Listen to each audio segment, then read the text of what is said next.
Hi,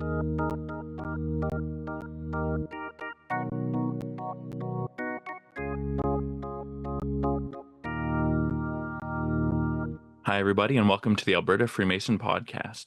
I'm Preston Meyer, chaplain and past master of Acacia Lodge number 11 in Edmonton, and the editor of this production. I'm Right Worshipful Brother Tobias Terrill.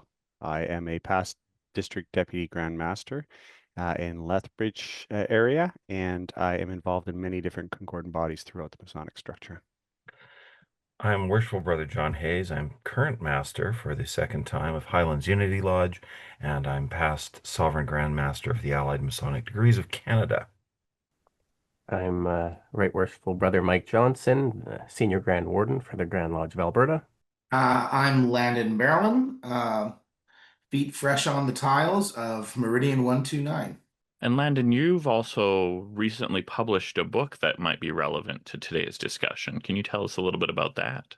Yes, I just recently published a book called The Working Man's Guide to Mental Health. A little short 40-page, simple worded book that just helps men guide themselves through simple exercises in cognitive behavior therapy that can help with just dealing with mental health in everyday situations.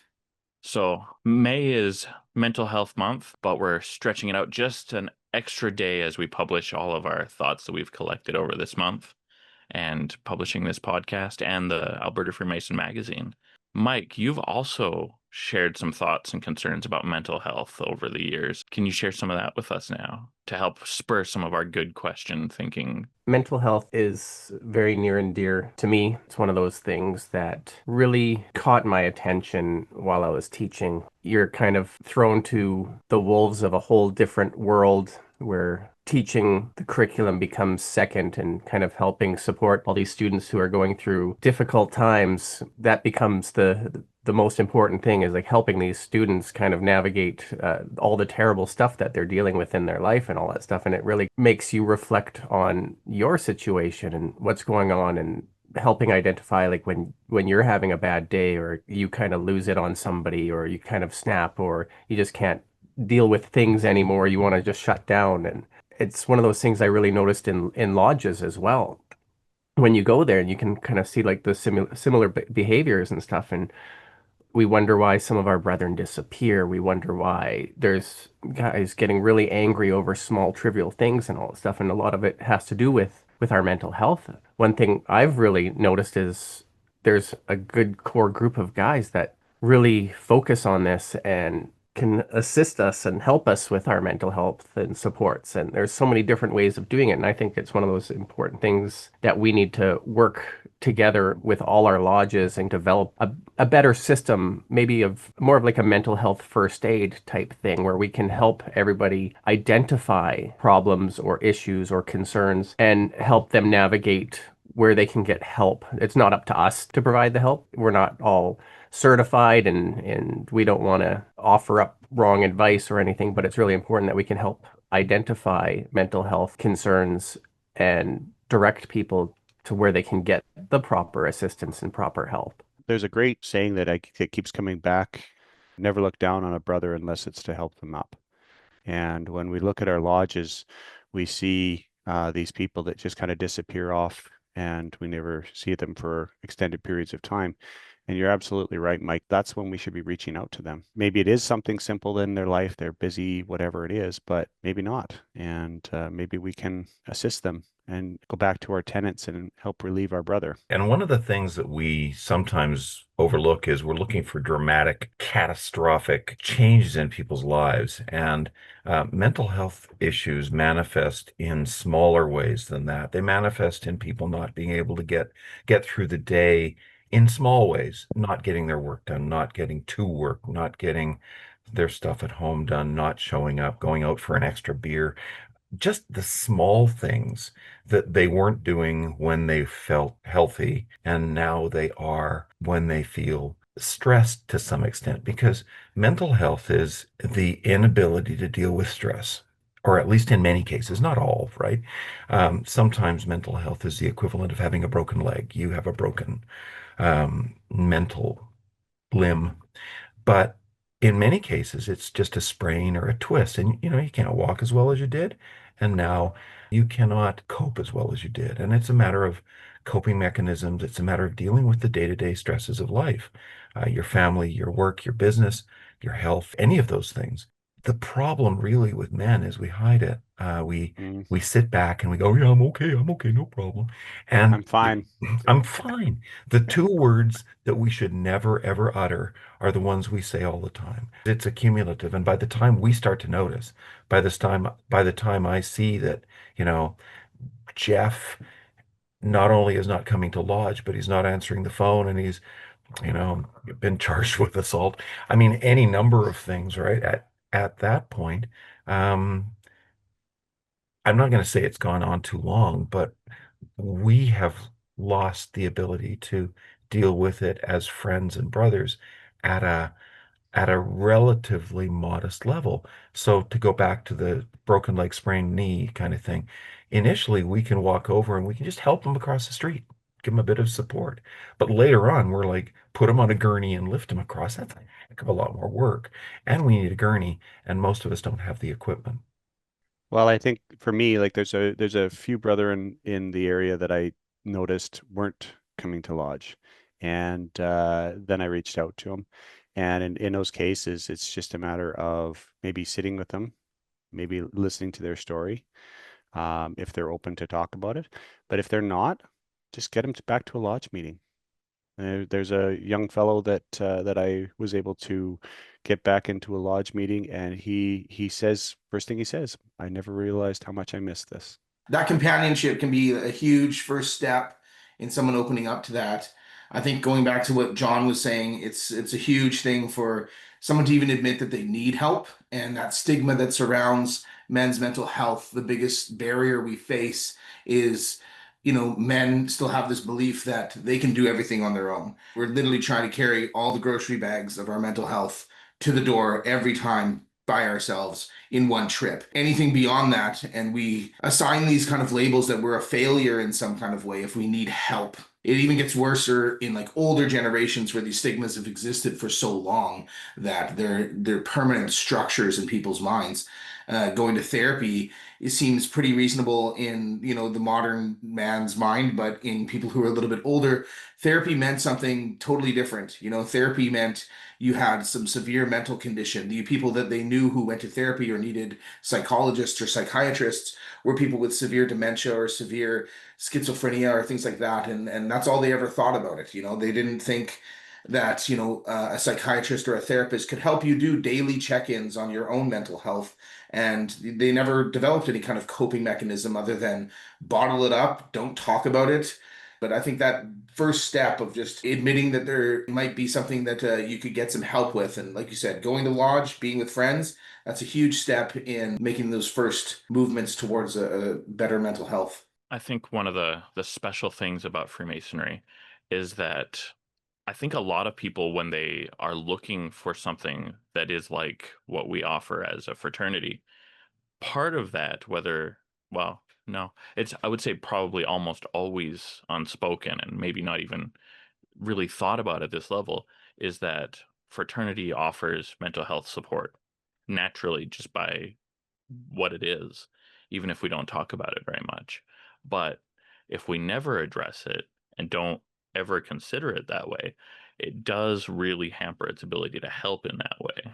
I see it posted all the time. Like, I'm always open if somebody needs to talk, but I always find one of the hardest things is if you're the one struggling, as we all do at some point, is asking for that help. Like, it's hard. It's, again, we're guys, we don't want to ask. We can fix this by ourselves, whatever. I'll get some duct tape and a case of beer, and I'll throw the duct tape away and drink that case of beer. Yeah. Cause more problems. One thing I picked up from Landon's book was kind of like naming your emotions, naming your feelings. So being able to sit down and identify what's bothering you, and like you have like a breakdown of detailing activities, so you can almost like pinpoint like where's all these problems coming from? Where are these emotions coming from? What are these emotions? I might think it's anger, but it's really like grief or anxiety, or it's a whole bunch of other things like leading up to things. Then trying to figure out what I need to change in order to do that. Like, do I need to take a break from social media because I'm going through all these terrible comments and I see how terrible humanity is sometimes? But I know for myself, one of my favorite tools is like if I'm struggling, it's not looking for advice from somebody. It's not looking for somebody to solve all my problems. It's just looking for that companionship, looking for proximity. One of my favorite things is just sit, I have like one friend and we can sit in the same room and not talk for hours, but it's just you do that like guy nod, like, yeah, sup, sup. But it's just like being there and not having to make decisions, to solve all the problems, to do all that kind of stuff. You're just there and just having that break and knowing that there's somebody there to support you. And I think that's the important thing, just being there for somebody, listening, not always offering up a solution to somebody who's struggling. Yeah, that's an important thing too, isn't it, Mike? We're problem solvers. You're right. Sometimes just listening and just having that person to be a sounding board and just, say nothing. How awkward is it for Jeff, who's going through some trouble, to call somebody in lodge who he's going to see in lodge in a week? There is a barrier there of trust. And so what we need to do as Masons and do in many of the good situations is create a scenario where Mike and Landon and Tobias and Preston and John don't feel awkward about talking to each other because we talk to each other. And the idea that, if you show up at lodge twice a month and never talk to anybody outside that window, that creates a really tough, impenetrable barrier. It isn't a fraternity. It isn't friends. It's a club that you go to and attend. And that, of course, is not what we're part of, but it's also not any use in terms of dealing with any difficulties that any of us have with mental issues or mental health. When you ask someone, how are you doing? I say to Preston, how are you doing? He doesn't go, well, my mental health is good or bad. He basically just chats about how things are. And that really is the key is getting to the point where we talk when things are good, and therefore we're okay with talking when things are bad. Because if we leave it till when things are bad, Jeff is never going to reach out to Preston or John. Jeff is just going to go into a shell. The real issue here is, of course, making sure that there are no barriers to communication. And the key part of that is to start the communication when we're already fully healthy and there's no issues going on. Because once we do that, then the barriers around mental health issues don't come up nearly as high. Even the words mental health have this kind of they've started to grow this stigma. It kind of models this thing in psychology that happened. There was a guy named Martin Seligman who created a thing called positive psychology because he learned after a long time of being a psychologist that all they ever did was study illnesses and diseases and things that were wrong with people. And what they were totally lacking in understanding was what makes people happy, what makes people good, what makes people have an enjoyment time, an enjoyable time. And like he totally changed his life to focus on what makes people happy, and he called it thriving. He wrote a really good books, do like check-ins on men and see how men are thriving, how men have a positive time. What are we doing as men to ensure that all of our friends and everybody around us are having an enjoyable time while we have very limited moments on this earth and this experience that we're all enjoying together? What are we doing to, really make us thrive, to make us enjoy this place, enjoy this experience? And, what can we do to ensure that we're all uplifted? I think we need to, as you say, like celebrate more of the good things. I do that with my boys. I have a 6-year-old, and one thing will happen. He'll drop something or something doesn't go his way, and all of a sudden he's like, "This is the worst day ever." And we just finished having like the best day. We were at the Rainmaker Rodeo last weekend, and it was the same thing. One of the rides was closed for like 5 minutes, and all of a sudden it was the worst day ever. And we always kind of come back to the same thing. I'm like, don't let one small thing ruin the 20 good things that happened in the day. So then we try and reflect it, like, well, let's talk about all the good things. Like, why is it such a bad day when we did this and this? And we start talking about it, and you're able to identify the positives, and all of a sudden you're like, oh, Yeah, I guess it wasn't the worst day of my life. It wasn't the worst day since yesterday type thing. There's a great Tao Te Ching quote from Lao Tzu. Not every day can be good, but there can be good in every day. And the key there is the word can, because you have to identify it and you have to recognize that a crappy day is going to have even just a little bit of good. And all you need to do is focus on that little bit of good, and that can happen. It makes very little sense to me to have an organization where we call each other brothers and we show up once a month for an hour and a half. And in the meetings, mind, we don't interact. We sit on the side while something else is happening. The interactions are perhaps 10 minutes at the start and 10 minutes at the end when Mr. Member walks in, shakes hand, and then sits in the north or the south, or sits in an office chair if they're that. One of my strongest held beliefs is that the lodge needs to do things other than meetings. The festive boards are part of the meeting. They're structured to some extent anyway, and structure allows us to check out in a sense and not engage. And that doesn't happen if you get together at a barbecue or you come over to someone's house or you volunteer to work on a committee that has nothing to do with masonry, or you do all of the other things that make people actually friends. Because I think in some ways, the lodges that don't do things away from the lodge are deluding themselves and deluding themselves into thinking that they are brothers. I mean, you grow up with your brother, you're through them thick and thin. So the word actually has more meaning than they were initiated in a lodge in Saskatchewan once and they wear an apron. There's more to brother as a word than that. And until we find that, until we reach that with the people around us, then we don't have the connections to really be the support that each of us needs at some point in our lives. I think that's the real secret of Masonry. We've got all of these degrees, and if you're into the appendant bodies, the number can get really big. But we have these secret words and handshakes that we talk about and we promise never to tell anybody. And ultimately, I think that's the beginning of an exercise in trust. And we're supposed to be trusting our brothers and companions and whatever titles you want to add on to that. And if we don't do that, then we're not doing anything to really help our mental health at all, are we? Yeah. How do we build better men, as we call it, when it's we attend a board meeting?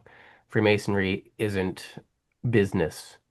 That's the necessary evil, the necessary stuff that we have to do. But I know our incoming Grand Master, our current Deputy Grand Master, his theme is, are we having fun yet? We're not building up the friendship. I'm pretty sure the fundamental principles aren't minutes, ledgers, and motions. I'm pretty sure it's, brotherly love, relief, and truth. And we need to build on that more.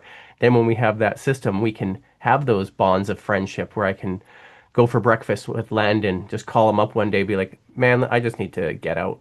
And then we can just talk. Another well-known brother always makes the comment, we say it too much, where it's like, how are you doing today? No complaints. Well, it's not like I would listen if you had any. Ha ha ha. And then Yeah. he has a really good education on that. It's like, no, as Masons, we will listen and I will support you and I will help you with all that. And we need to get back to that instead of minutes.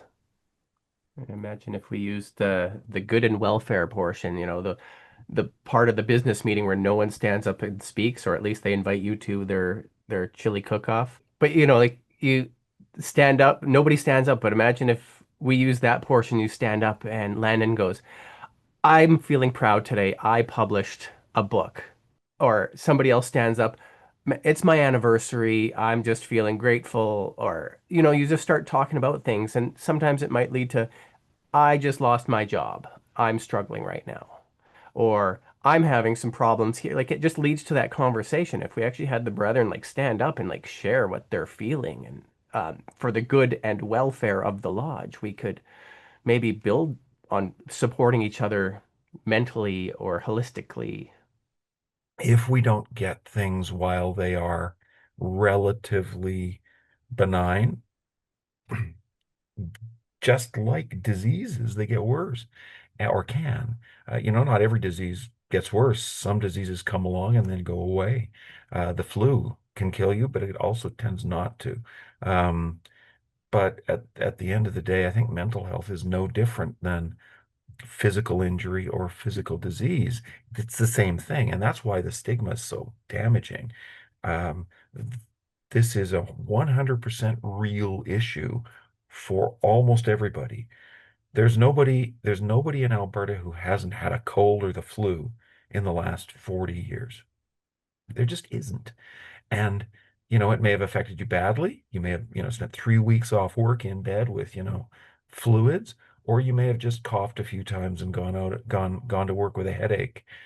Either way, you've had the flu. And I think, to get back to something that Landon was saying way back, is if we can get to the point where we think of minor mental health issues as the equivalent of the flu and major mental health issues as the equivalent of surgery, then we won't be blaming people for having this, because there's still the stigma. And the stigma is always, why didn't you kind of just tough it out, go, break through the waves, and only weak men give in to mental health issues. We don't say only weak men don't walk while their tibia is broken, but it's the same kind of thing. And we tend not to see that. And I've seen where this can lead, and it often leads to suicide. It often leads to crime. It often leads to addictions. One of the major forms of crime that it leads to is intimate partner violence. We need to be aware that the fact that Jeff at Lodge hasn't come for 6 weeks and he's let a bunch of people down may be the canary in the coal mine, saying, hey, let's help Jeff before something worse occurs in his life. The stigma that we keep saying, we keep calling the stigma, we need to name it. And what it is it's shame. You know what I mean? Things happen to us and we are ashamed of them. And we bury them and we hide them and we try to find other ways to deal with them, and these negative coping mechanisms or these final answers. And all it deals with is shame. And if we learn to cope with this type of shame, that opens us up to this. Even why people don't go to therapy, they're ashamed of it. They're saying, I can't deal with this. And for some reason, they associate shame and they take negative coping mechanisms of never talking about that or never dealing with it. Instead, they start drinking or they go into these abusive habits. And that shame is the stigma waiting at the door all the time. Why people don't open up, why they go down these paths, why it feels so hard, it's shame. And we have to stop being ashamed that we live a life that bumps and kicks us around, and all these other people that we care about and love are going to affect us in those ways. Because yes, people that we love are going to do things that we don't agree with, and it's going to affect our mental health, and we cannot be ashamed of that. We cannot be ashamed of finding a way to deal with that, or reaching out and finding methods to learn to think about things and restructure them, and make ourselves have a positive experience again, I think one of the things that we need to be always aware of as people is being very careful about that throwaway word but we don't even notice it. And then Preston takes it home and goes, well, John noticed that I was X and Y. And we have to be mindful of our presentation. It's great that we talk about shame as the linchpin of a lot of this. But the other part of it is being mindful that we are very careful about how we treat our people who are important to us. Too often there's this male thing where I was just grinding his gears. And meanwhile, I go home or Preston goes home, or we internalize it. We say to ourselves, that was really mean and it really cut me. But we don't admit it. We don't look at Steve and go, that was mean, you bastard. Because you don't do that, because then you're showing weakness and again, shame. And you're embarrassed by the fact that it kind of cut you. And so there's a lot of stuff going on, and you can never divorce any of us from having the emotions. And we've been trained not to show emotion. One of the things I heard 500 times when I was a kid growing up, big boys don't cry. This is our life. If we're not experiencing it, we're not experiencing the depth of our emotions, we're losing something there too. There is something to be gained by feeling emotion. You're not playing the full game. You're not doing the side quest. You're going straight to the thing you need to do instead of seeing how it impacts you and feels, you know? So yeah, it's your party, man. Cry if you want to. Like, it's your Yeah. life. Do your thing. No one should be telling you what or what not you can do inside of it. Yeah, experience joy, not just vague pleasure. So looking up some different tips for mental health and things like that, I see things like the obvious, get better sleep and eat healthier and exercise and so forth, and obviously seek professional support is on there, but I see some key ones here that I think relate to Freemasonry. Obviously, talk to friends and family. Um, Embrace interconnectedness, so that falls into us. Uh, Build a support system. We are a support system. We're an integrated support system. The moment a member joins our lodge, that person should be, brought into the fold, and we should, they should know that they can always open up to us at any point, and we should be trying to not necessarily pry it out of them, but be there for them. Not just say, hey, if you ever need help, give me a call. It's more than that, right? So That's a good thing, that a support system. It's important that you say that they have it, but one thing that you need to make a distinction on is they need to feel it. There was a quote that's always stuck in my head, and it was a Whitney Houston quote about her depression. And she said, nothing is more depressing than when you're surrounded by a million people who love you and you don't feel anything. And these people who go into, well, these people who struggle with mental health, and all of us who have these points, if you're not feeling it and you're not feeling that connection, like, you don't have a nest or a safe haven, you know? hmm yeah, or we mix up emotions and turn them into something else. So like this idea of being valued and respected versus, like you say, loneliness and isolation. We get things intermixed and confused, right? Yeah, if I could leave with just one good thing to just help everybody who's listening to this, another tool to help them with their mental health, it's like been my mantra ever since I learned cognitive behavior therapy. It's all about managing your expectations. So many times in our life, we go into things where we already have an expectation of how people should be, how outcomes should be. And when we're let down, that creates an instant mental turmoil. If we manage our expectations correctly and go into any situation, with those properly managed, to just not expecting anything and just having an experience, that's a solid way to just every single day maintain your mental health. I have what might look like a irritating double standard to some folks, but I'm going to stick by it no matter what anybody says. I will never correct anybody for saying I am happy, I am good, but you only carry sadness, anger, depression, that sort of thing. That's not what you are. You're just carrying that. And hopefully only for a little while. I just want to say, I know I really appreciate the support that I get from my brothers, and just those moments, I'll always cherish just those one-on-ones, those group settings, just in that casual moment where silence is golden, where we don't need to talk all the time. We just need to be there with each other.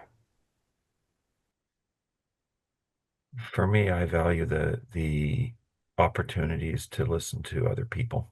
It's sounds like a cliche, I think, but I don't think it is.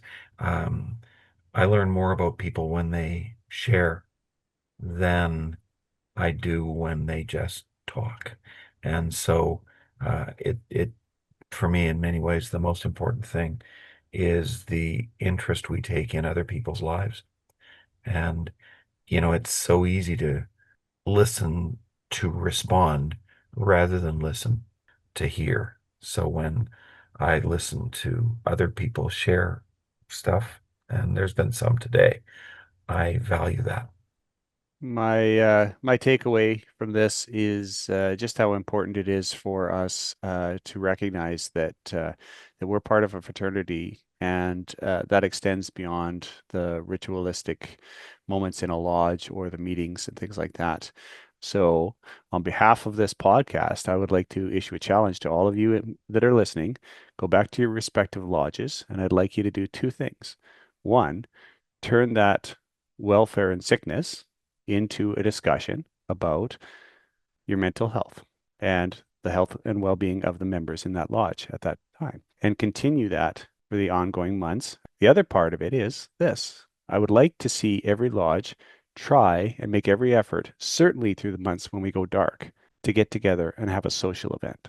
Even if it's just a barbecue, a family, whatever, go sit and play in playgrounds, go sit down at a local pub or on a patio or something like that, but have some time to just socialize with each other. Don't talk lodge. Don't talk the business of the lodge, because it's not in the business of the lodge, and just get to know each other. I think that's a huge, huge step. And I think if we do those two things, I think we're going to be all better off. Thanks, everybody, for joining us for another episode of the Alberta Freemason podcast with voices from across Alberta and music from our grand organist, very worshipful brother, Lardeon Ranon. Happy to meet. Sorry to part. Happy to meet again.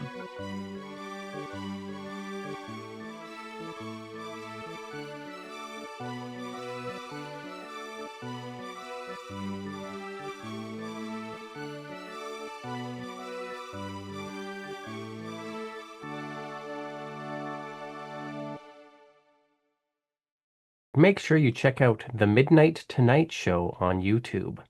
Landon hosts a talk show with local artists, musicians, pickle makers, you name it. It's really, I enjoy it.